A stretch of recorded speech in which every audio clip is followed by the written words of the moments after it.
Bonjour et bienvenue dans Effet d'Optique, le podcast qui explore des sujets de société liés au monde du travail et qui pousse à débattre. Chaque épisode part d'un mot ou d'une valeur que nous allons décortiquer ensemble dans le but d'aller au-delà des apparences et de vraiment comprendre ce que cela signifie pour chacun à travers des questions ouvertes inspirées de la méthode que j'utilise en coaching. Je m'appelle Aurane, je suis coach spécialisée en alignement professionnel et mon rôle est d'accompagner des personnes en quête de sens à créer une carrière qui leur ressemble. Aujourd'hui, nous accueillons Thomas et Victoria et ils vont nous accompagner dans un épisode dédié au mot du jour, l'indépendance. L'indépendance, cette quête intérieure qui nous pousse à nous affranchir des normes, des attentes et des contraintes extérieures. Pour certains, elle est un moteur, une boussole qui guide chaque décision et permet de se sentir libre, maître de ses choix. Pour d'autres, elle semble lointaine, presque inaccessible, brouillée par les obligations financières, les loyautés invisibles ou la peur du vide. Dans une société qui valorise la sécurité, les parcours linéaires et la conformité, faire le choix de l'indépendance peut être perçu comme risqué, instable, voire égoïste. Et pourtant, l'indépendance est bien plus qu'un statut ou une posture. C'est un processus, parfois inconfortable, mais profondément libérateur pour certains. Est-elle le chemin vers une vie alignée ou peut-elle aussi isolée, coupée des repères collectifs? Comment tracer sa propre voie de l'indépendance sans se perdre ni s'épuiser? Dans cet épisode, nous explorons avec nos deux invités qui ont franchi le cap de l'indépendance dans leur métier, ce que signifie réellement cette valeur et comment elle peut transformer nos trajectoires professionnelles et personnelles. Bonjour à tous et bonjour Victoria, bonjour Thomas. Hello. Bonjour. Comment ça va?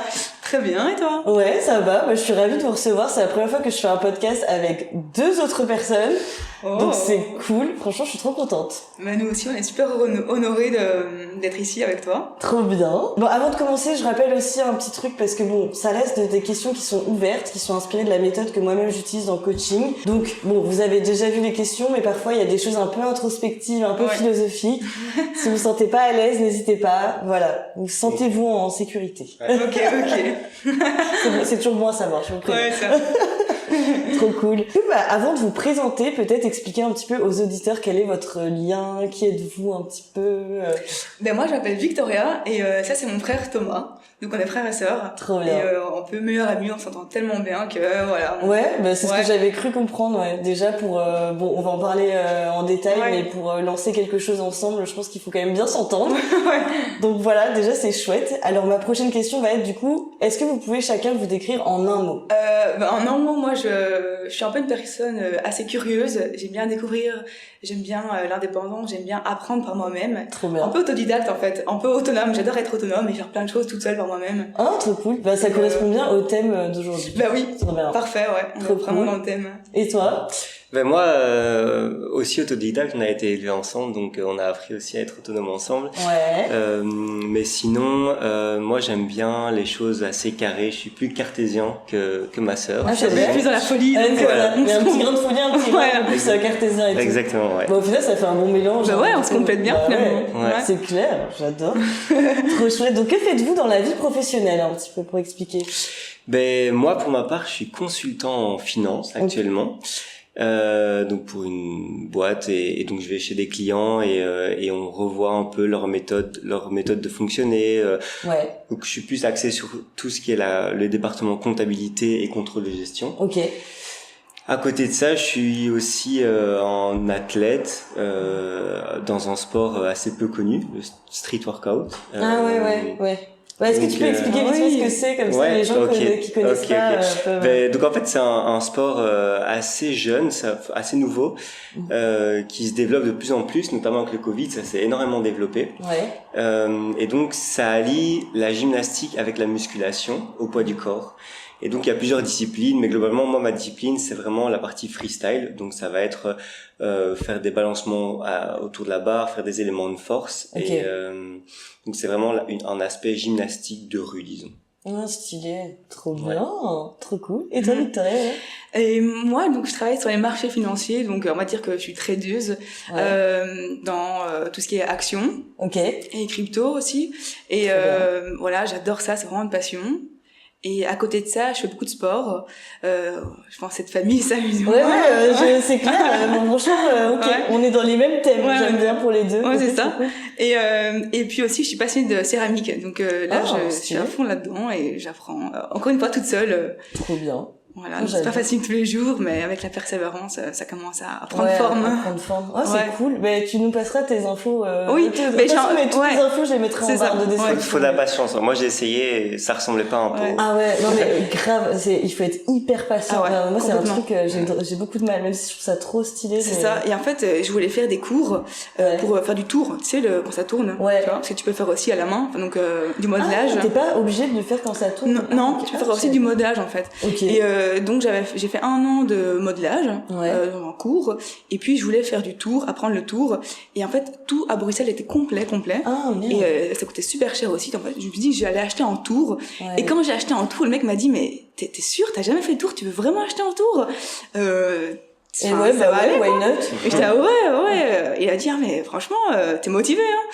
Et là je me suis dit merde, je sais pas dans quoi je m'embarque là. Et c'est trop bien. Et tu fais ça depuis combien de temps? Mais du coup ça fait que depuis septembre. Ah, j'adore. Et il m'a fallu vraiment 5 mois avant de pouvoir faire des belles choses. Et là ça commence seulement à prendre forme quoi. Ah, c'est stylé. Mais attends, mais juste par curiosité, du coup t'as aussi un Insta ou un truc par rapport à ça? Pas encore, non. Okay. Mais parce que c'était pas encore assez beau quoi. C'était pas encore pour l'instant. Oui. Non, mais je vois je m'entraîne. Trop bien. Et alors, du coup, vous avez monté un projet ensemble récemment. Est-ce que vous pouvez nous parler un petit peu de ce truc-là? Donc en fait, notre projet s'appelle Savey. Et donc c'est un projet d'éducation financière. Donc moi, c'est vraiment, on a toujours été via notre grand-père et via notre mère, on a toujours été vraiment sensibilisés à gérer son argent, au fait qu'il fallait vraiment s'occuper de son argent, investir, etc. Donc on a toujours été aussi curieux par rapport à ça.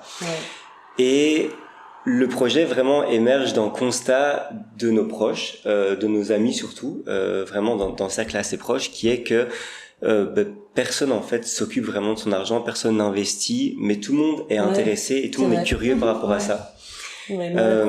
Et c'est vraiment un tabou aussi, l'argent, on n'en parle pas, on n'ose pas en parler en fait.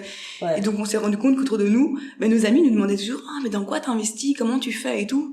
Et on s'est dit qu'il y avait vraiment une demande, et c'est pour ça qu'on s'est dit qu'il fallait absolument lancer un projet pour aider les gens justement à prendre un peu le contrôle de leur argent et à pouvoir l'apprendre à le gérer quoi. Parce que finalement on n'apprend pas ça à l'école, on apprend ça nulle part.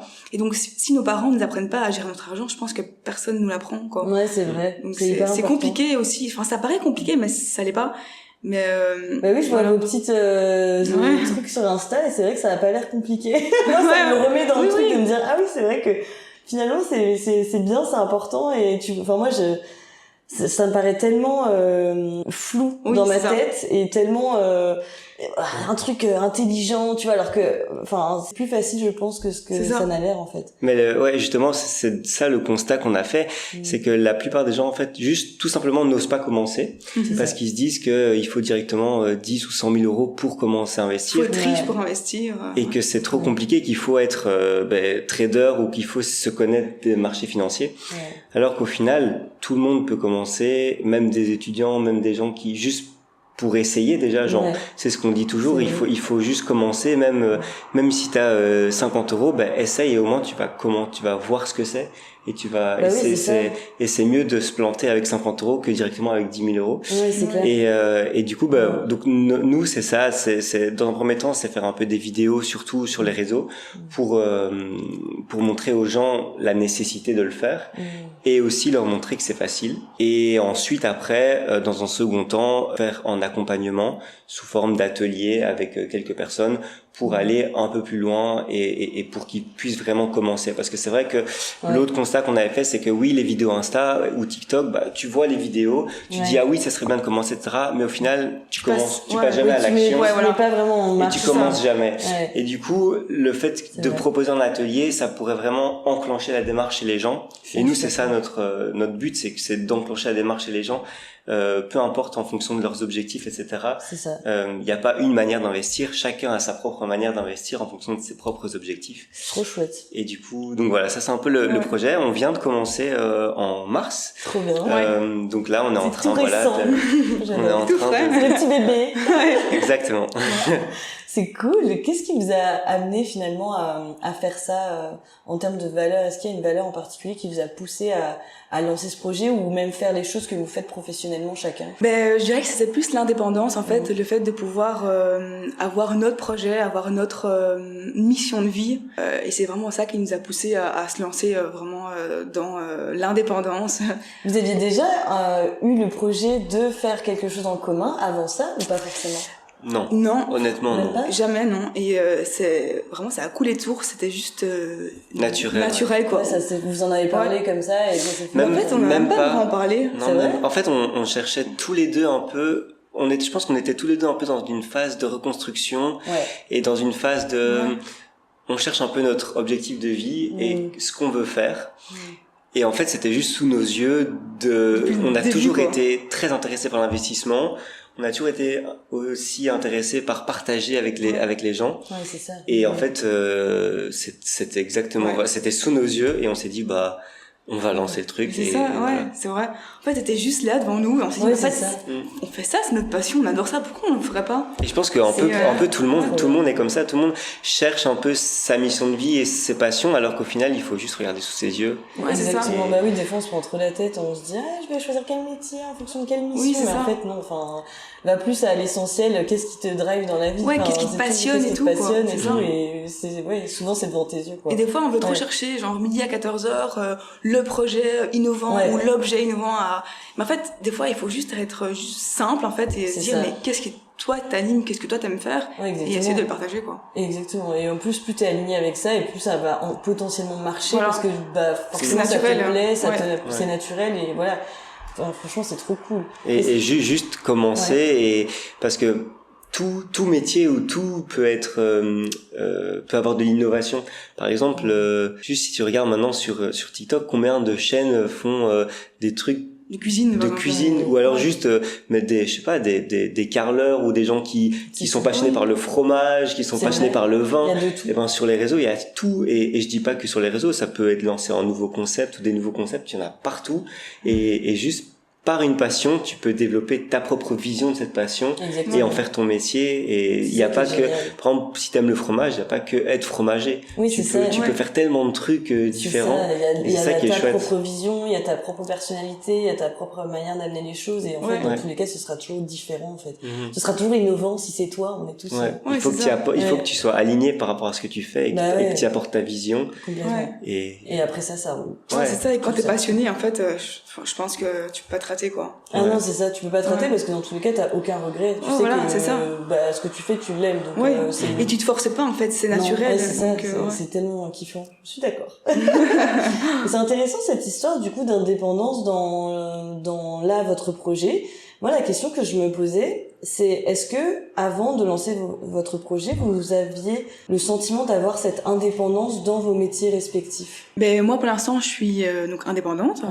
Donc oui je l'ai déjà ressenti mais par contre avant ça j'étais salariée.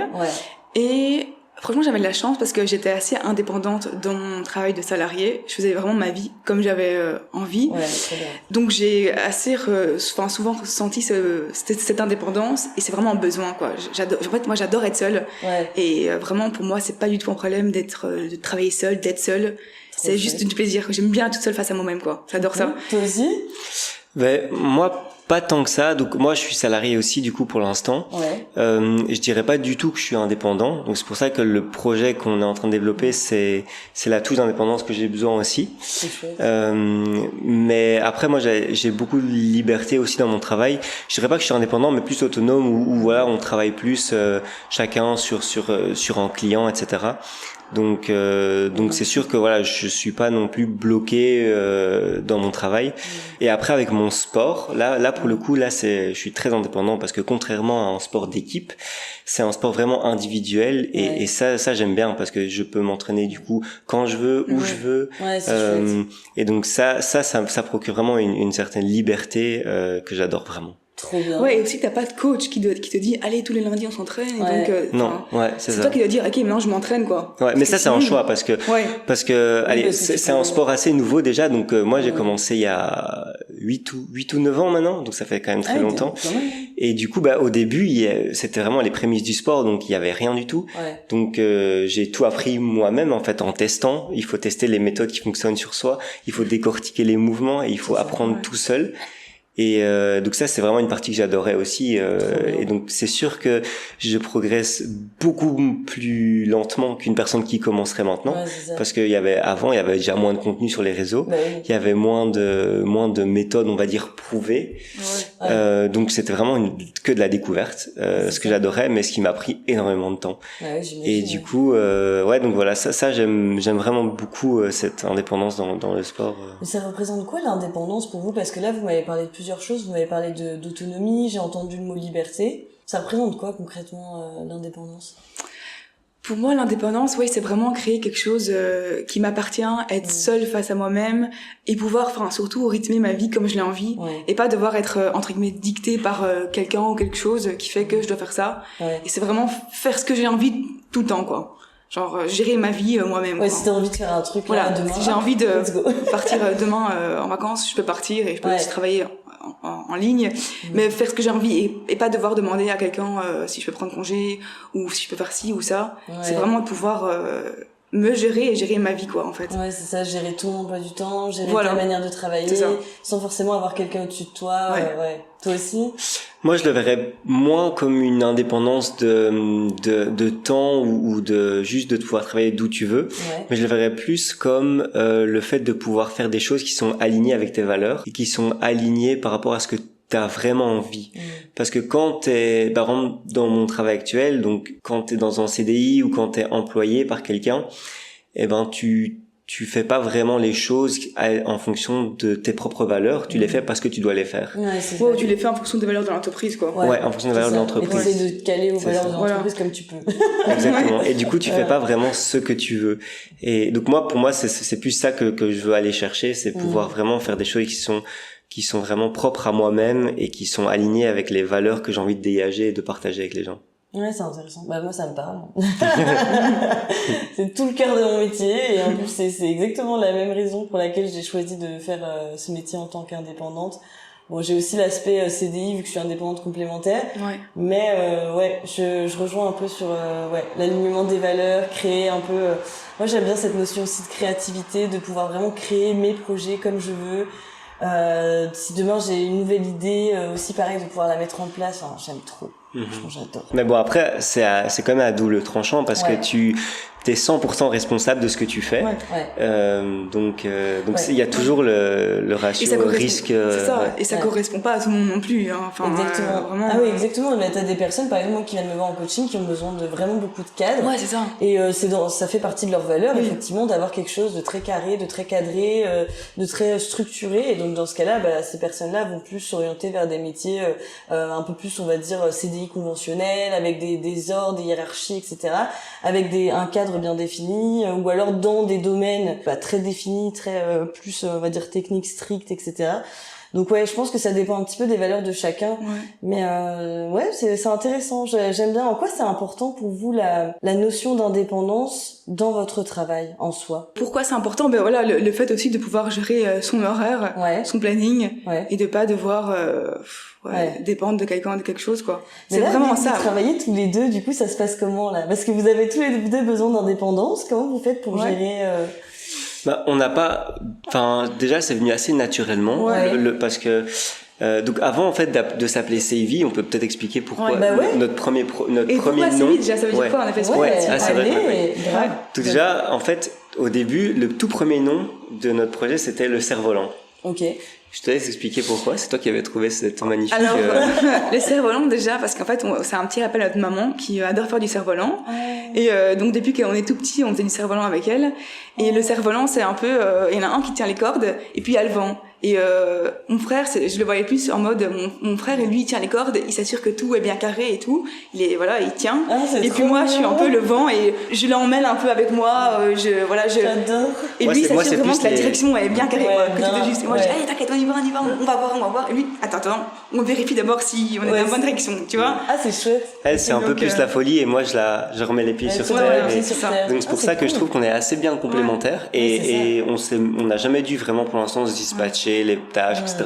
Ça se fait assez naturellement, où elle est beaucoup plus forte que moi dans tout ce qui est l'aspect création, et moi dans l'aspect contenu, je suis beaucoup plus fort. Donc je pense qu'on est assez complémentaires, on a chacun nos forces et nos faiblesses, Et donc pour ça, c'est vrai que là, on est...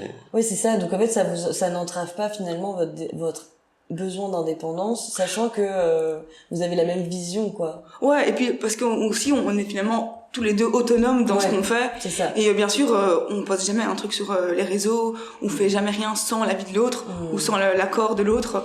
Donc on attend toujours d'avoir les deux avis, quoi. Ouais, c'est ça. Une validation, quoi. Et est-ce que dans votre vie personnelle, vous êtes aussi naturellement des personnes indépendantes? Vous en avez parlé un petit peu tout à l'heure, mais comment ça se passe? Moi, oui, je suis super indépendante. Depuis que je suis toute petite, on a toujours appris à se débrouiller tout seul, à être indépendant. Ouais.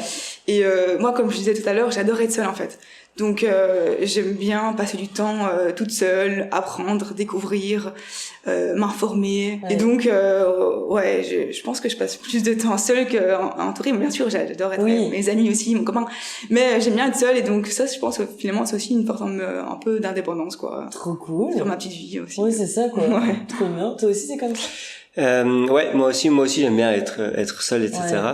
Mais c'est vrai que parfois je me dis aussi que j'attends souvent trop d'autres personnes et j'attends trop d'autres gens pour faire quelque chose, etc. Et qu'au final chaque fois tu reportes et je le fais jamais. Et donc c'est vrai que ce côté-là, j'essaie aussi un peu de m'en éloigner, d'être moins vraiment dépendant d'autres personnes pour faire des actions, pour faire des activités. C'est pas toujours facile de faire des choses seul, partir en voyage seul ou aller je sais pas, faire du sport seul, ça je suis habitué maintenant, mais ça y est. Voilà, mais aller bêtement au restaurant seul, des choses comme ça, c'est vrai que ça je suis pas toujours t'es pas toujours à l'aise. C'est pas facile. C'est vrai que j'ai jamais fait encore et je sais pas, j'ose pas trop encore le faire. Mais même moi, alors que pareil, je suis très indépendante comme vous, j'ai jamais été au restaurant seul, je crois. Et pour autant, c'est un truc, on a l'impression que c'est le saint graal, tu sais, si t'es vraiment bien avec toi-même, il faut que tu saches faire des activités seule. Ouais, mais moi, il y a des activités que j'adore faire seule et autant, il y a des activités que je n'aime pas faire seule. Marcher, écouter un podcast dans les oreilles, ça, il y a aucun souci, je peux le faire seule toute la journée. Mais par contre, aller au resto seul, non, ça, je suis désolée, mais ça me fait pas kiffer, quoi.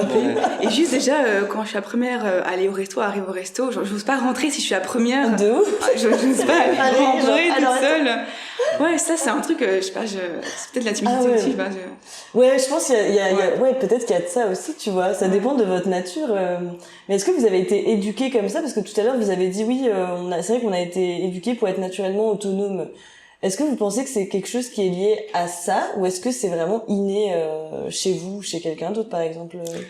Non, c'est clairement lié à ça. Depuis tout petit, on s'est toujours débrouillé aussi tout seul. Moi, quand j'étais petit, je jouais au rugby, donc j'allais toujours au rugby tout seul. Notre papa habitait à l'autre bout de Bruxelles. Du coup, il fallait traverser Bruxelles. Le rugby, ça finissait à 20h. Donc, à 10 ans, on était dans les transports le soir on se débrouillait tout seul. Un peu tout seul, quoi. Et une autre petite anecdote, c'était avec notre maman, dès 10 ans, dès qu'on avait 10 ans, même plus tôt, c'est nous qui réveillons notre maman le matin pour aller à l'école. Donc c'est nous qui la levions le matin, c'est nous qui lui faisions ses tartines le matin avant de partir. Donc je pense que ça nous a aussi permis de... Et je pense que ça vient aussi du fait que nos parents se sont séparés quand on était très jeunes, on avait 3 et 1 an. Et donc on était amenés à faire une semaine sur 2 chez l'un et chez l'autre. Et donc on a toujours été très soudés, on prenait nos affaires, on déménageait entre guillemets nos affaires et tout ça. Et donc c'est aussi là qu'on a appris à être dépendant, quoi. On était seuls à nous-mêmes, donc on devait à chaque fois pas payer des affaires et tout ça. Et notre belle-mère aussi nous a bien appris à toujours se débrouiller tout seul, quoi, vraiment à être grand, à préparer nos affaires pour l'école, à faire nos tartines, à être bien organisé. C'est ouf que ce soit, c'est bien que bien ou pas, je sais pas, mais c'est ouf que ce soit vraiment de la même manière pour chacun, parce que tu sais, parfois entre frères et sœurs, il peut y avoir une éducation différente par rapport à l'autonomie, justement. Ce qui est assez intéressant, c'est que chez vous, c'est vraiment vous avez été un peu éduqués de la même manière par rapport à ça, quoi. On a que 2 ans de différence et du coup on a vraiment on était chaque fois au même stade de vie tout le temps, en fait. Et du coup tous les déplacements entre notre papa et notre maman, on les faisait ensemble. Donc on était tout le temps à 2. Donc on est plus soudés qu'avec nos parents en fait. Oui, c'est ça. En fait, vous avez une indépendance commune en mode. Oui, c'est ça. C'est ça. Ah ouais, ok. Ouais, et on s'aidait aussi pour préparer nos affaires. Ah, n'oublie pas, t'es sûr. Enfin, on a toujours été vraiment soudés quoi pour rien. Trop cool. Okay. Ce serait quoi l'inverse de l'indépendance pour vous? Du coup, ce serait donc la dépendance et le fait d'être attaché à quelqu'un. Enfin, dans le travail ou tu parles plutôt mais même dans la vie, tu vois, par exemple, si demain je te dis tu visualises ce que c'est par exemple l'inverse de l'indépendance. Bon là, si tu me dis que c'est la dépendance, genre ce serait quoi exactement, tu vois? Mais la dépendance, ce serait le fait d'être dépendant de quelqu'un pour vivre et de pas être seul, livré à soi-même. Ça rejoint un peu ce que je disais avant, c'est que au final, j'ai l'impression que si t'es trop dépendant des gens, tu fais jamais rien, parce que t'attends tout le temps l'approbation, t'attends tout le temps d'autres personnes pour faire quelque chose, et il faut jamais compter sur les autres pour faire quelque chose. Si t'as envie de faire quelque chose, fais-le, et si quelqu'un d'autre veut le faire avec toi, il le fera, il viendra naturellement. Mais n'attends pas les autres pour faire quelque chose, sinon tu le feras jamais. Et ce serait aussi le fait de devoir suivre des règles ou des choix qui vont à l'encontre de nos valeurs. Ça me parle. Mais d'ailleurs, ce serait quoi un métier sans indépendance pour vous? Pour moi, ce serait un métier où il faudrait exécuter et suivre des règles, un horaire, et suivre les valeurs aussi de l'entreprise. Et d'être très cadré, sans broncher, quoi. Voilà, sans broncher, et pas avoir son mot à dire. C'est ça. C'est vraiment ça. Ouais, ça me rappelle une anecdote que j'ai eue récemment, où il y a eu des petites disparités au sein de mon travail. Et on nous a dit un jour que de toute façon, c'est les valeurs de l'entreprise, donc en gros, si tu les suis pas, ciao, quoi. Ouais, tu fais ce que tu veux avec ça, quoi. Ouais. C'est ouf, hein. Ouais, c'est ouf. C'est un peu genre la Henry Ford, là, tu vois. Oui, c'est ça. Tu fais ça, sinon, tu fais ça, et sinon, voilà, quoi. Ouais, sinon. Mais effectivement, donc dépendance, plus, ce serait un travail où il y a de la dépendance, plus en termes de, tu dois suivre les valeurs, tu dois suivre les ordres, tu dois suivre, c'est ça. Et ce serait plus un travail aussi où, du coup, tu te sens emprisonné et bloqué. Où tu vis en fait pour attendre le week-end, où tu vis pour attendre tes vacances, et donc tu peux te poser la question de est-ce que tu vis vraiment quand tu travailles. C'est ça. Et c'est ça que c'est ça qu'on essaie aussi que moi personnellement je cherche aussi avec notre projet, etc. C'est plus une mission de vie et quelque chose que tu fais pour toi, alors que si t'es dépendant des autres, est-ce que tu le fais vraiment pour toi? Je pense pas. Est-ce qu'il y a un événement dans votre vie, quelque chose qui vous a marqué et qui vous a poussé justement à avoir un besoin d'indépendance? Alors moi je pense que ce serait plus notre grand-père. Donc notre grand-père, il est décédé quand il avait 86 ans et il a travaillé jusqu'à la fin de sa vie. En fait, il était indépendant du coup il était jusqu'à 86 ans. Jusqu'à son dernier mois à l'hôpital, il travaillait encore. En fait, il était passionné, quoi, vraiment passionné de son travail. Et ça, je pense, ça nous a vraiment marqué, quoi. On s'est dit mais waouh, t'imagines pouvoir travailler jusqu'à la fin de ta vie, parce qu'en fait t'adores ça, quoi. Il était vraiment animé par ça. C'est génial. Il voyait pas une semaine sans travailler, c'était pas possible. C'est ça. C'est vraiment c'était sa raison de vivre, quoi. Et donc on s'est dit mais pour moi notre but c'est vraiment de pouvoir travailler jusqu'à la fin de notre vie, mais sans être lassé, juste parce que on adore ça, quoi. Est-ce que ça joue aussi du coup sur votre notion du travail ou pas? Oui, complètement. Là je pense que vous n'avez pas une notion négative du travail. Non, ça, parce que vous dites ok, que je fais, ça m'anime. Non, pas du tout. Ça, quoi. Je pense on n'est pas du tout dans le mood de on veut juste pouvoir vivre sans travailler, etc. Voilà, c'est ça. Je pense qu'il faut allier les deux, travailler, mais que le travail ne soit pas vraiment une contrainte. Après, c'est sûr que moi personnellement, ce que je rechercherais plus, ce serait plus un travail qui t'amène une liberté de voyager, une liberté d'organiser ton temps comme tu veux. Mais ça serait pas ne pas travailler, parce qu'au final, est-ce que tu t'amuses vraiment si tu ne travailles pas? Je pense que ça peut être chouette en 6 mois, en an, mais après, mais sur une vie, est-ce que t'aimerais ne pas travailler toute ta vie? Je pense pas. Mais c'est marrant, c'est un débat que j'ai eu récemment avec plusieurs personnes et en plus avec des personnes qui sont indépendantes et qui me disent oui, mais du coup je me sens toujours dépendant parce que par exemple je dépends de mes clients, je dépends du chiffre d'affaires que je dois réaliser, je dépends de tout ça, donc j'ai l'impression qu'en même temps j'ai pas énormément toute la liberté que je voudrais en tant qu'indépendant. Mais en même temps, il y a cet aspect, oui, mais du coup, si je le fais, c'est pour pouvoir après être libre, ne plus travailler, partir en vacances comme je veux et tout. Et j'avoue que des fois, je sais pas, moi-même comment me positionner par rapport à ce discours, parce que moi, je suis plus partante pour dire, oui, si t'aimes ce que tu fais dans ton travail, quitte à le faire toute la vie, ça pose aucun souci. Et en même temps, c'est vrai que oui, il y a cette liberté de pouvoir aussi voyager comme tu veux, faire des choses comme tu veux, qui sont parfois pas possibles avec les contraintes que t'as en tant qu'indépendant. Vous en pensez quoi, vous, de tout ça? Moi, je pense que c'est une question de choix. Tu as décidé de faire cette activité-là.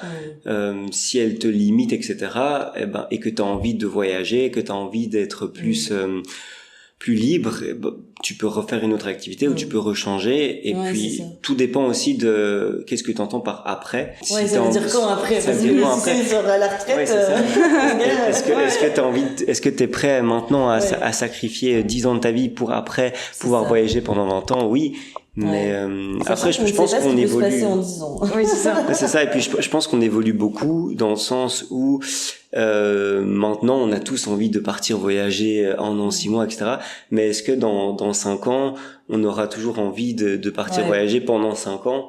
Je pense qu'au final, tu reviens toujours aux sources et t'as envie de commencer à construire ta vie, je sais pas, d'avoir des enfants, d'avoir ta maison, etc. Ouais, c'est ça. Puis au pire, moi, je suis plus dans l'optique, au pire, si je voyage, c'est parce que du coup, entre guillemets, mon activité marche bien. Donc, si je voyage, c'est que, ok, déjà, c'est cool, j'ai déjà géré mon truc. Et en plus, au pire, tu peux aussi travailler de là-bas. Enfin, moi, je sais qu'à terme, je pourrais, pourquoi pas travailler à l'étranger. Enfin, tu vois, ça. Je me dis, il y a toujours des solutions pour allier finalement ce que tu souhaites faire et le plaisir du travail. En fait, moi, je vois pas trop le travail comme une contrainte et c'est ma phobie de voir ça comme une contrainte et du coup, je m'imagine pas me dire j'ai pas envie de travailler juste pour ça, tu vois. Moi, j'avais vu une petite phrase qui disait il faut vivre pour travailler et pas travailler pour vivre. En fait, finalement, c'est vraiment ça, quoi. Mais c'est ça. Oui, mais j'en parlais justement pendant un podcast. C'est ça, en fait. Je pense que si t'aimes ton travail et que tu aimes ce que tu fais, dans tous les cas, t'as pas l'impression de travailler. Ouais, c'est ça. Et après, bien sûr, ça dépend parce qu'il y a certains métiers trop physiques où tu peux pas travailler toute ta vie, ça c'est sûr. C'est ça.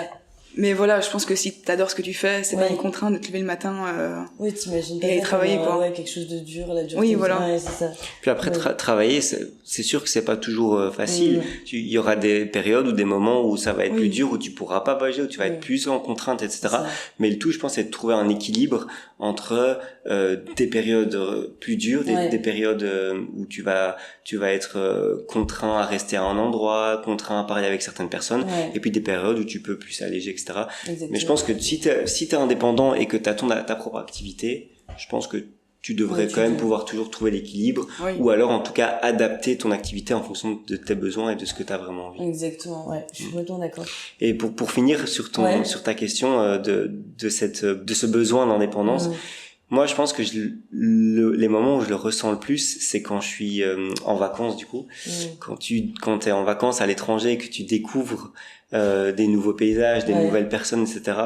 Là, je pense que tu te rends compte vraiment que au final, déjà, genre, tu rencontres des gens qui n'ont rien et qui sont prêts à tout te donner.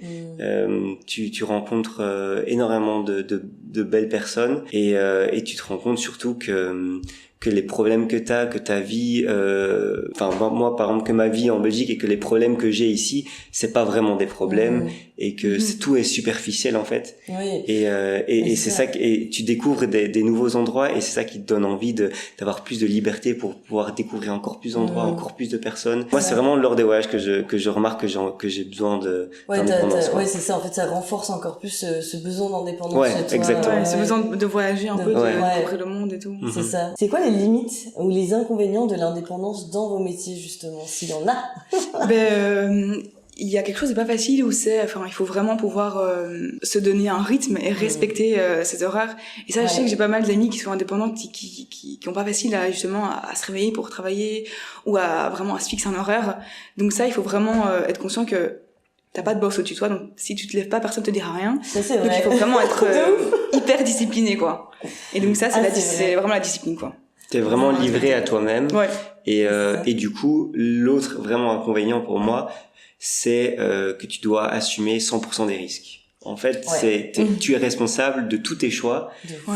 Contrairement à une entreprise où tu es dans un CDI, tu vas faire une erreur, ça va pas vraiment se répercuter sur toi. Oui, c'est ça. C'est pas grave, c'est pas toi, c'est l'entreprise. Oui, c'est ça. Là, tu fais une erreur, mais tu peux t'en prendre 4 heures. Exactement, c'est ça. Mais après, voilà, ça te force aussi à assumer tes risques, à assumer tes choix, pardon, ce qui est très important, et ça te permet surtout de faire tes choix en pleine conscience et d'apprendre de tes erreurs. C'est ça. Surtout, ça permet d'apprendre de ses erreurs, parce que quand tu entends le discours de pas mal de gens qui sont indépendants, qui ont créé leur entreprise, ils le disent clairement, c'est au bout de certaines années, je me suis rendu compte des erreurs que j'avais faites, et c'est ça qui m'a permis de progresser encore et encore. T'as même des gens qui ont échoué dans leur entreprise et qui ont fini par recréer quelque chose d'autre avec cette expérience d'échec pour créer quelque chose d'encore mieux pour eux, tu vois. Donc en fait, oui, dans tous les cas, c'est que du bénéfice, quoi. Petite question aussi, parce que moi j'ai eu pas mal, de malentendus avec mon entourage par rapport à comment ils percevaient un peu cette notion d'indépendance, et je sais que moi au début ça a été très mal reçu quand j'ai dit limite je plaque tout, je lance mon truc et tout, je me mets à mi-temps à côté, ils étaient là, ok, what the fuck. Comment vous, ça s'est passé de votre côté? Moi, pour ma part, ça s'est pas vraiment encore passé, parce que moi, je travaille encore à côté, du coup, j'ai pas vraiment de risque, parce que je travaille et je développe mon activité secondaire à côté. Donc pour moi, j'ai la chance, en fait, de pouvoir combiner les deux. Enfin, j'essaye, en tout cas, de combiner les deux. C'est bien. Donc c'est pas facile tous les jours, parce que du coup j'ai un travail à plein temps à côté, j'ai mon sport, et puis à côté on développe cette activité. Donc c'est physique, c'est physique, j'essaie de combiner les deux, mais l'avantage du coup c'est que j'ai entre guillemets pas de risque. C'est vrai. T'as l'avantage de pas avoir les risques tout en ayant Exactement. Et pour moi, en vrai, je pense que c'est inné, et que mes parents, ils savaient très bien que j'allais être indépendante, parce que même quand j'étais étudiante, j'avais lancé ma propre entreprise de brownies.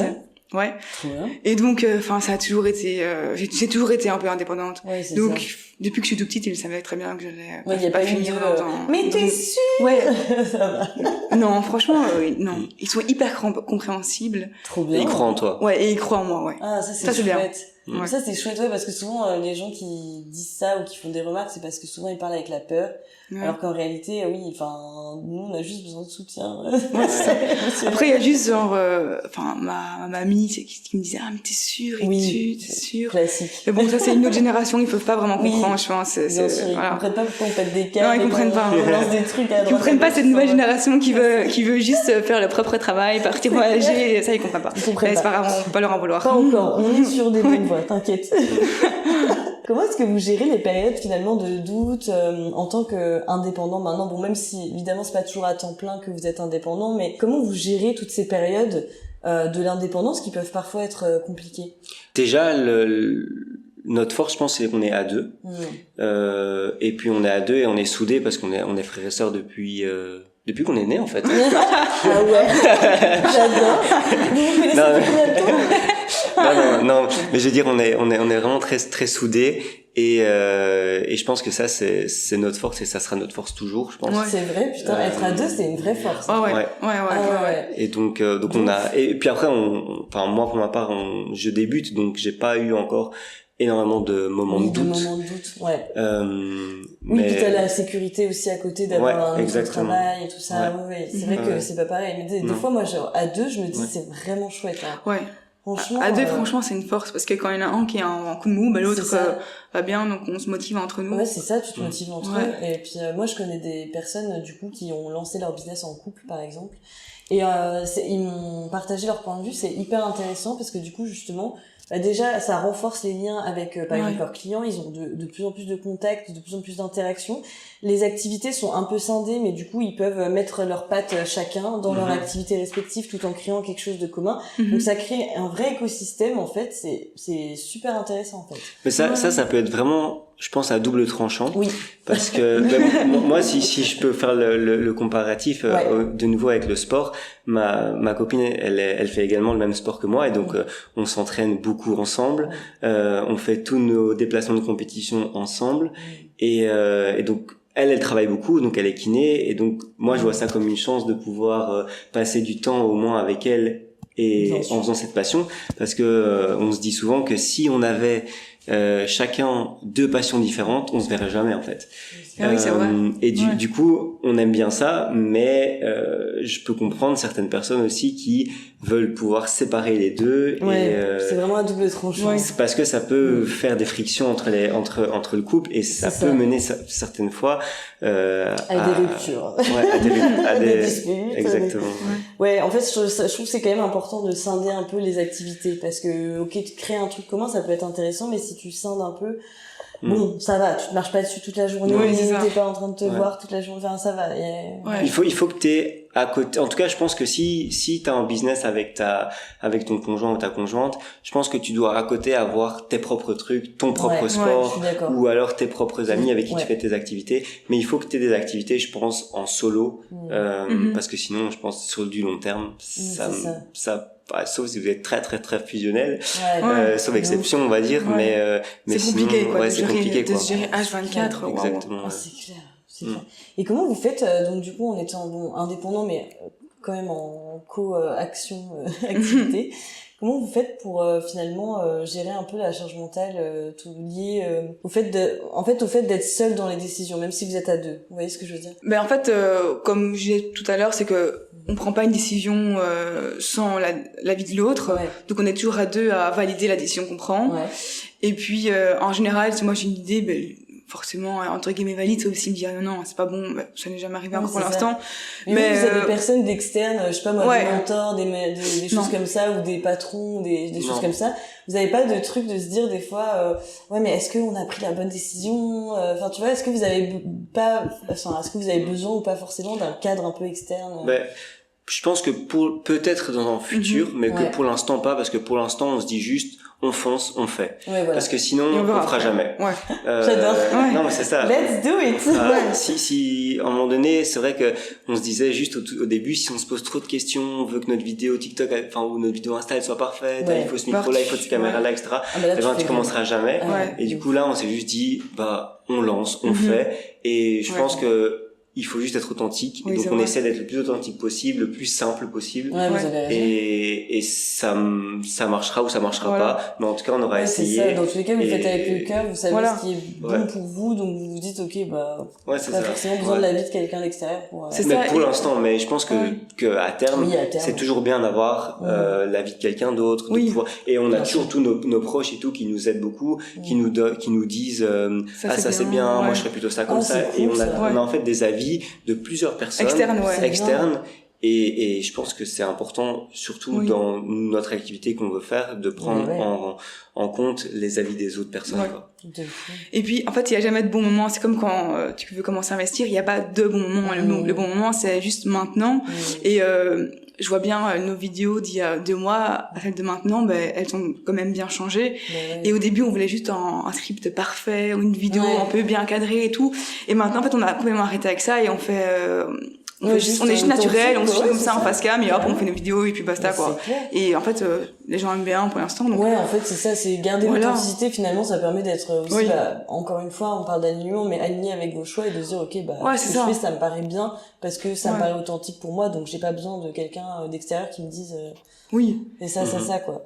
Moi, des fois, je me sens un peu seule dans mon rôle d'indépendante. Il y a parfois des décisions, vu que je suis vraiment toute seule pour le coup. Il y a parfois, moi, je me sens vraiment seule. Je me dis, est-ce que j'ai pris la bonne décision? Est-ce que ce que je fais, c'est bien? Enfin, tu vois, évidemment, il y a toujours un peu des moments de doute. Alors, parfois, j'essaye aussi de demander à des avis extérieurs, du coup, parce que je trouve que, effectivement, ça aide quand même de pas devenir fou, quoi. Parce que des fois, tu te dis, putain, je suis seule avec moi-même, machin. Parler à ChatGPT, ça suffit pas, quoi, tu vois. Donc, je suis assez impressionnée que vous, ce soit en mode, mais on s'en fout.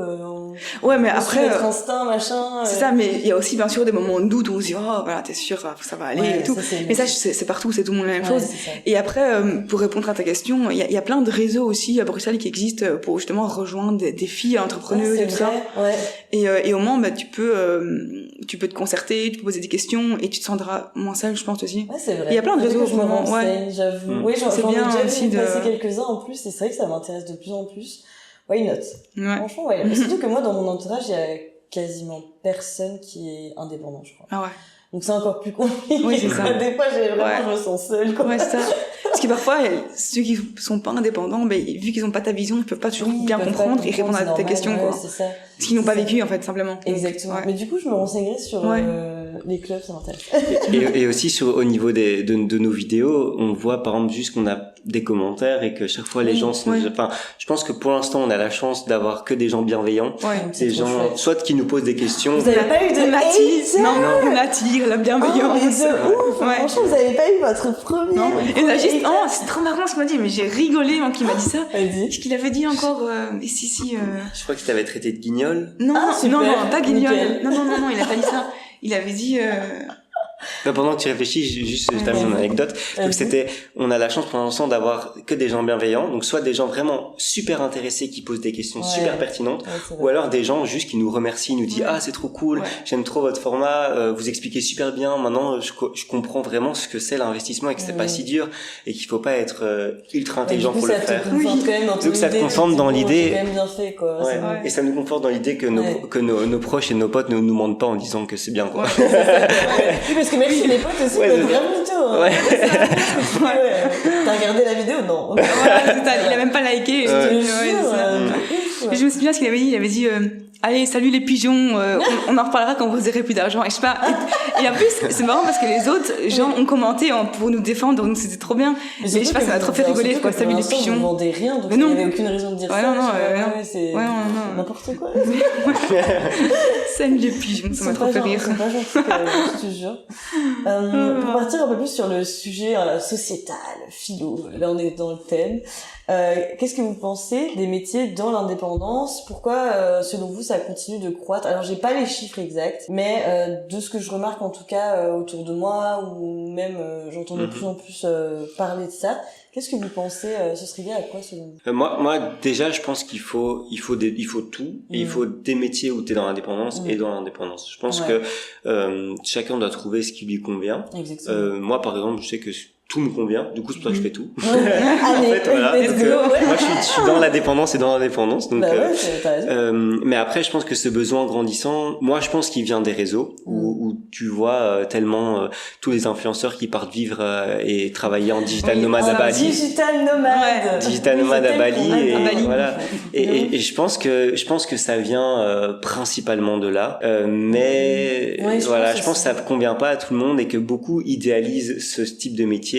Alors que c'est pas si chouette que ça, je pense. Et si facile. Et ni si facile, tout le monde dit, c'est hyper facile, t'inquiète, tu t'installes à Bali, tu vas faire, je sais pas combien de 100K. Tu fais du dropshipping et t'es à Bali et tu vis comme un roi. Je pense que c'est pas si facile que ce qu'on voit sur les réseaux, que sur les réseaux, faut faire attention parce qu'il y a énormément d'arnaques. Puis en plus ils veulent souvent te vendre leur formation pour faire ce genre. Oui, c'est ça. Et c'est comme j'avais vu bêtement une vidéo, c'était une créatrice de contenu sur YouTube qui déconstruisait un peu toutes les fake vidéos des influenceurs. Par exemple, toutes les vidéos que tu vois des pseudo riches qui sont sur dans des jets privés, etc. Et en fait, ils sont même pas dans un jet privé. C'est juste une fausse, c'est un décor, c'est une fausse place. Donc c'est juste qu'il faut tout remettre en perspective et que dès que tu vois quelque chose sur les réseaux, il faut tout de suite le questionner. Et tout, même nous, nos vidéos, ce que tu dis, etc. Faut que vous vérifiez les chiffres, faut que vous vérifiez ce qu'on met, ce qu'on dit, etc. Tout, il faut tout vérifier. Et il faut je pense que c'est dur, parce que même nous, enfin même moi aussi, on idéalise tout ce qu'il y a sur les réseaux et je pense que ça joue un impact énorme dans ta question de pourquoi est-ce qu'on veut tant d'indépendance maintenant.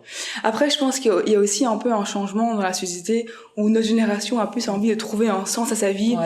Et a besoin de trouver sa valeur ajoutée, quoi. Qu'est-ce qu'il va apporter au monde et pourquoi il est là sur Terre, qu'est-ce qu'il va faire en fait. Ça je suis d'accord aussi. Et parfois vu que ces personnes n'arrivent pas à le trouver dans un travail style CDI avec un cadre, etc., les personnes décident tout simplement de créer leur activité, quoi. C'est ça. Donc, on a vraiment envie de trouver un sens, quoi, notre vie. Enfin, pourquoi j'ai dit qu'est-ce que je vais apporter au monde, si demain je meurs, j'aurais fait quoi. Exactement. C'est beaucoup de questions que les gens se posent, j'ai l'impression aussi. De plus en plus. On n'a pas envie juste de se réveiller à la retraite en se disant j'aurais dû faire ça en fait. Tu vois.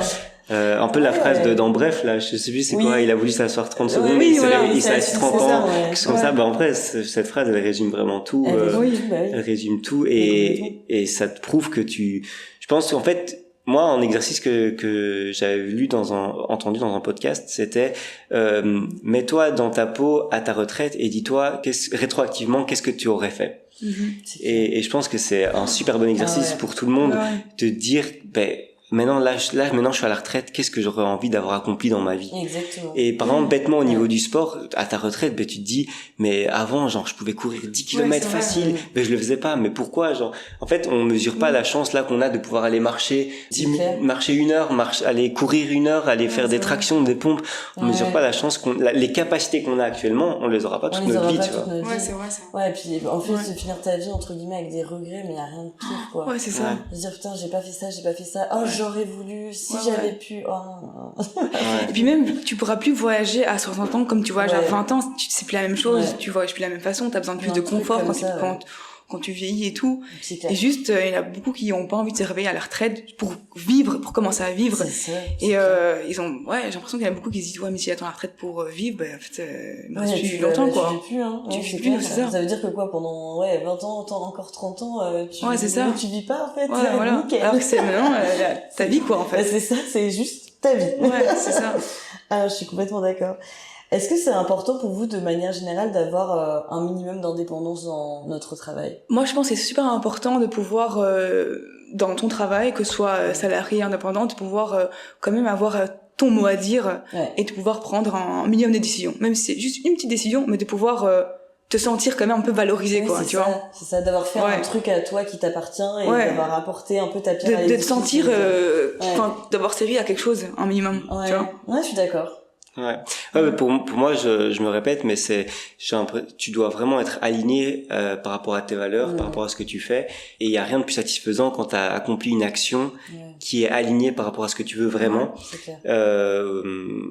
Et du coup s'il y a que l'indépendance, je pense qu'il peut provoquer ça.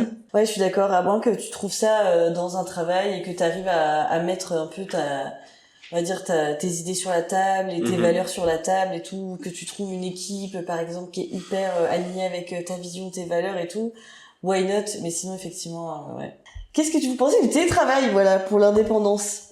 Moi je pense que c'est une chance quand c'est bien géré, parce que justement ça te donne de l'indépendance dans la dépendance, où tu peux gérer ton emploi du temps un peu comme tu l'as envie, genre tu peux faire ce que tu veux parce que personne ne voit ce que tu fais tant que ton travail est bien fait. Donc je pense que c'est une bonne chose, la télétravail, moi pour ma part je trouve que c'est aussi une très très bonne chose. Après il faut être conscient qu'il faut pas en abuser non plus, parce que c'est vrai qu'il y a beaucoup de gens qui en abusent et qui profitent pour aller au sport à n'importe quelle heure ou des choses comme ça. Mais ça souvent c'est des gens qui sont pas alignés dans leur travail. C'est ça. Mais il y a des études qui prouvent que t'es plus efficace en télétravail que au bureau, parce que du coup t'as moins de stress aussi. T'as moins de stress, les interactions avec les collègues qui peuvent parfois déranger aussi. Et puis je pense que ça te permet aussi de pouvoir organiser ta vie plus facilement comme tu le souhaites. Je pense que tu peux plus facilement aller déposer tes enfants à l'école, tu peux plus facilement aller au sport, etc. après, parce que c'est sûr que et principalement pour les gens en fait qui ont beaucoup de trajets, parce que moi j'ai beaucoup de collègues qui ont 1 heure le matin, 1 heure le soir minimum de trajet, mais t'imagines, ça leur rajoute 2 heures sur leur journée, c'est genre énorme. En fait ils peuvent pas aller au sport le soir, par exemple. Ils peuvent pas faire leur activité le soir en rentrant. C'est vraiment, ils se lèvent le matin, ils vont boulot, et après ils rentrent, et puis directement, s'ils ont des enfants, il est l'heure de manger, et puis tu vas pas aller commencer à faire ton activité à 21h, tu vois. Donc ça, je pense, c'est vraiment une grande chance. De pouvoir faire ça. Après, tous les métiers ne le permettent pas, mais je pense que c'est dommage, si t'as un métier qui le permet, de pas le faire. J'avais fait un peu un podcast comme ça autour du thème de la liberté avec quelqu'un qui est justement indépendant, qui est indépendant complet à 100%, et on avait abordé cette question à peu près. Est-on vraiment indépendant à 100% dans notre travail? Ok, c'est une très bonne question. Elle est dure, je dirais que non, parce que t'es toujours dépendant de quelqu'un. Si t'as des clients, t'es dépendant de tes clients et de tes ventes. Si t'as des associés, t'es dépendant de tes associés. Donc t'es pas toujours à 100% indépendant, ce qui est pas une mauvaise chose, je pense. Ouais, et puis en fait, je pense que t'es jamais vraiment 100% indépendant, parce que ne serait-ce que tu dépends simplement de ton organisme d'indépendance ou de juste de la société dans laquelle tu vis, c'est vrai. de l'organisation dans laquelle t'es. Oui. En vrai. Donc t'es pas 100% indépendant finalement. Tu dépends de la Belgique. Et juste par exemple pour les cotisations sociales, voilà, t'es pas indépendant parce que si du jour au lendemain ça augmente de 50%, tu dois payer 50%, t'as pas le choix. Donc on est tous finalement dépendants dans une certaine indépendance. Ouais, c'est ça. Ça résume un peu bien le truc là. Je l'avais dans ma tête là en mode. Toi, tu te sens à 100% indépendante? Non, parce que comme vous disiez, il y a tout ce truc de. Déjà, moi j'aimais coacher, donc je fais des séances avec des coachés et pour le coup, moi, alors même si on doit se détacher du résultat en tant que coach, parce que c'est pas le résultat de la personne qu'on veut atteindre, mais c'est plus se poser les bonnes questions et c'est la personne qui le chemin. Voilà, tu vois, c'est ça, le propre chemin. Mais moi, je suis quand même un peu dépendante de ça parce que en fait, j'ai envie que mes coachés, ils aient un retour positif dans leur vie après, tu vois. Et donc moi, ça me fait cogiter, tu vois. Donc déjà, j'ai un par rapport à ça. Évidemment, si j'ai plus de clients, j'ai plus de métier, donc aussi. Enfin, voilà, on va pas se mytho. Et en plus, je dépends de beaucoup de choses maintenant que je suis sur les réseaux et que je fais des podcasts. Tu vois, je dépends des gens qui m'écoutent, je dépends... par exemple, là, ils font des mises à jour sur YouTube ou je sais pas quoi. Enfin, tu vois, moi, je suis dépendante de tout ce système un peu... Tu vois, si demain, je veux aussi commencer à être de plus en plus présente sur les réseaux sociaux et que je veux commencer à faire un métier d'influence, je sais que je vais être dépendante des réseaux sociaux. Je sais qu'en Belgique, par exemple, t'es pas monétisé, alors qu'en France, tu l'es. Enfin, tu vois, il y a plein de trucs comme ça. En fait, t'es dépendant de tellement de choses. Mais vu que l'indépendance, moi je le vois plus comme vous dans mon métier, c'est-à-dire faire quelque chose qui me plaît, faire ce que je veux, c'est-à-dire si demain j'ai envie de me lever à 10h et de finir ma journée à 1h du mat, je le fais, j'en ai rien à faire, tu vois. Et si j'ai envie de faire un projet farfelu, c'est le mien. C'est ça. Tu vois, cet été j'ai envie de lancer un programme de coaching. C'est trop satisfaisant de me dire que c'est moi qui vais le lancer toute seule. Genre, c'est mon truc, c'est mon bébé, je l'ai pensé avec toute ma tête, toute ma réflexion et ça va, c'est trop satisfaisant, quoi. Mais moi, il y a aussi ce truc de gratitude, en fait. Je trouve ça gratifiant pour moi d'avoir accompli quelque chose de moi-même. C'est comme si j'avais un peu besoin de ce truc-là. Donc je sais que ça dépend des gens, mais moi j'aime bien me dire ok, ça c'est un projet, c'est moi qui l'ai créé, tu vois. Ouais, c'est moi qui l'ai fait. C'est ça, genre mon podcast c'est mon bébé, quoi. C'est moi qui l'ai créé et je suis tellement fière de dire aux gens c'est moi qui ai créé ce truc-là. Je l'ai fait toute seule, quoi. Ah, ça c'est trop, c'est vrai que c'est hyper gratifiant, j'aime trop. Et justement, on en parlait tout à l'heure, mais souvent, en entreprise, t'as pas toujours ce sentiment de gratitude. Et c'est ça qui manque. Enfin, parfois tu l'as, je dis pas, mais dans certains cas, tu l'as pas. Et c'est ça qui manque, et c'est ça que l'être humain manque de temps en temps, c'est de la gratitude, de la reconnaissance. De la reconnaissance. Ouais, en fait, c'est ça, c'est souvent, ça arrive que on manque de reconnaissance dans notre travail. Et du coup, moi, c'est ça que je recherche, je recherche la reconnaissance, ma reconnaissance personnelle et aussi vis-à-vis des autres, et d'un public qui est parfois plus aussi divers, parce que dans une entreprise, t'as un type de public, c'est les employés, qui travaillent de la vision de l'entreprise, pour la vision de l'entreprise, avec les valeurs de l'entreprise. Alors que moi, par exemple, les gens qui m'écoutent en podcast, c'est des gens qui viennent de partout, de milieux différents, de pays voire différents. Et donc moi, je préfère avoir la reconnaissance de plusieurs petites entités comme ça, de choses que... Enfin voilà, je sais pas si c'est clair, mais voilà. Oui, c'est clair. C'est un peu ça, quoi. Et alors, dernière question pour moi, avant de passer à la conclusion. Quelle est la différence pour vous entre indépendance et autonomie ? Je pense que tu peux être autonome dans un métier de salariat, on dira. Par contre, donc tu peux prendre tes propres décisions.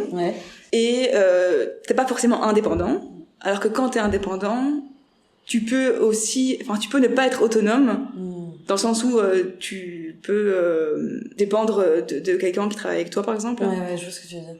Ouais, c'est plus en mode en fait la vision ça reste l'indépendance, quoi. Ce que tu fais c'est de l'indépendance parce que tes décisions dépendent de toi, etc. Mais l'autonomie, toi tu vois plus comme par exemple faire une tâche par toi-même. C'est ça. L'autonomie, c'est vraiment faire une tâche par soi-même.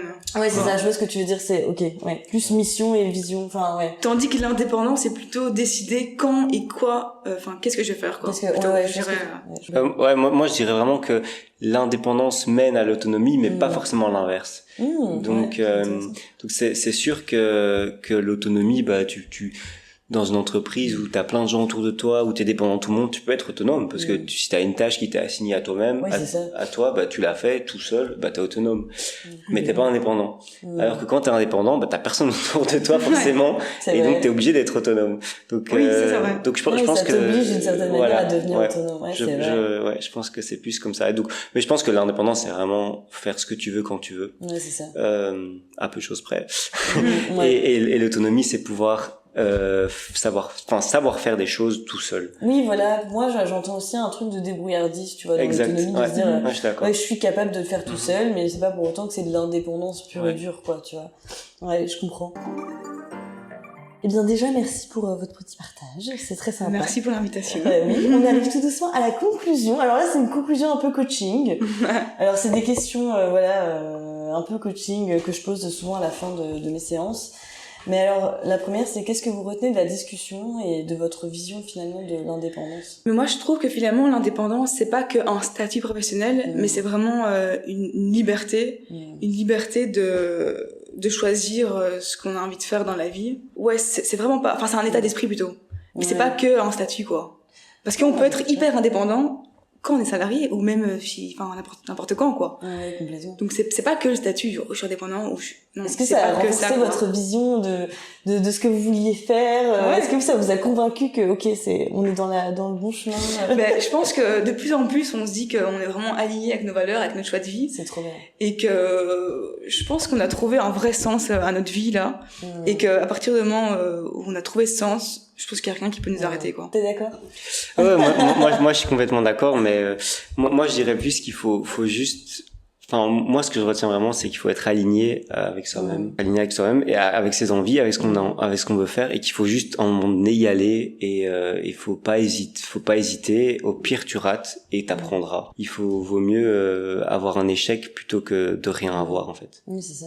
Et quel conseil, justement ça rejoint un peu cette question, mais quel conseil vous donneriez à quelqu'un qui souhaite cultiver son indépendance dans le travail? Moi je dirais, pour quelqu'un qui est salarié comme moi je le suis, en fait souvent, et c'est ce que je faisais avant, c'est qu'on se focus trop sur le fait qu'on veut être indépendant dans notre 8-17, et on regarde pas du tout ce qu'on fait dans notre 17-21. Oui. Je parle au niveau des heures de la journée.